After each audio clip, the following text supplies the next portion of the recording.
Welcome to Luca and Miguel. Enjoy the video. In this video, I will show you how to make fried rice for baby.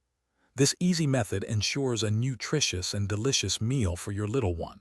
You'll need about 1 cup of cooked rice, a small portion of finely diced protein like chicken or tofu, and a 1/4 cup of soft vegetables such as peas or carrots. Make sure all ingredients are prepped and ready to go before you start cooking. Before cooking, it's crucial to prepare your ingredients properly for your baby. Finely dice all vegetables into very small, manageable pieces, ideally no larger than 1/8 of an inch, to prevent choking hazards.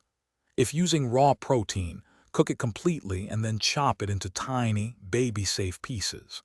Finally, fluff your cooked rice with a fork so the grains are separate and ready to absorb flavors.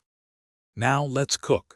Heat 1 teaspoon of a baby-safe oil, like avocado or olive oil, in a non-stick pan over medium heat.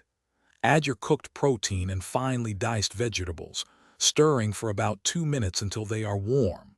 Then, add the cooked rice to the pan, gently mixing all the ingredients together. Continue to stir for 3 to 5 minutes until the fried rice is thoroughly heated through and well combined. Once your baby fried rice is cooked, let it cool down completely to a safe temperature before serving. Always check the temperature to ensure it's not too hot for your little one. Any leftover portions can be stored in an airtight container in the refrigerator for up to 2 days, making meal prep easier.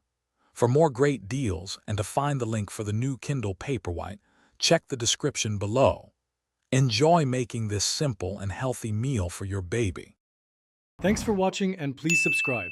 It's the best investment you'll ever make.